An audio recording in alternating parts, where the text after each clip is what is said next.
If there's one piece of advice I could give you starting out in calligraphy, it would be to make sure that you get your fundamental strokes right. And there's really two things to consider. You see, calligraphy is all about the thick downstrokes, when I can actually get my pen working, and the thin upstrokes, just like that. But how do you achieve it? Well, with a dip pen, which is what I'm starting with, don't worry if you're doing brush pen calligraphy, I'll be coming on to that in just a second. You want to be opening up the end of your nib. So you'll see that there's two cut out bits at the side of your nib, and that allows the nib to move. So when I press on, the tines, which you can just see on there because it's not delivered the ink because I've been talking too much, they open. And what that means is that more ink can flow out of the nib. So if I do it again now I've re-dipped, you can see I get a nice thick line. If I pull down but don't put any pressure on, I'm getting a thinner line. So what we want is to be able to press on a little bit and to be able to get that thick line. Now similarly, when we want to create an upstroke, we want to keep that nice and thin. Now if I tried to actually press on when I do the upstroke, you can see that my nib's digging in, it's not going anywhere, it's moving the paper and wobbling my phone. So we want to keep all the pressure off, and we want to just feather or kiss the paper. Literally, you just want it to be very thin going up. So when we put that together, let's do a U shape because we can transition from one to the other there, can't we?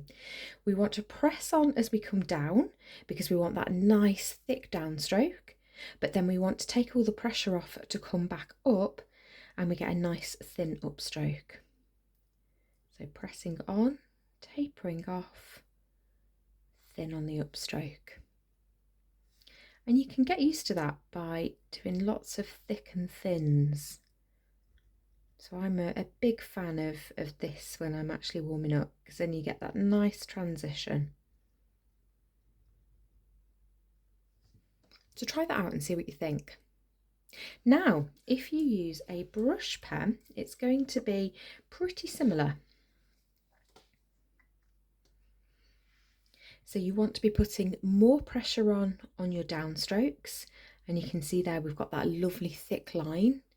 And again, you want to be taking all that pressure off and just using the tip of your nib when you're doing the upstroke. So you've got thicker downstroke and thinner upstroke. And take your time doing these and really getting your marks right, because it will really help you. So if we put that together with a dip pen, a brush pen this time, we'll be doing the thicker downstroke and the thinner upstroke. Can you see I just took that off a little bit too soon, and I went a little bit too light on it, and it actually led to a break in that paper. So again, if we're going to do that, we will go thin and thick and thin and thick and thin, and you can just keep doing that just to get yourself used to the transition between your thick and your thin strokes. So whichever pen you are using, pick it up and give it a go, and trust me, if you can get these fundamentals right, you will be absolutely flying.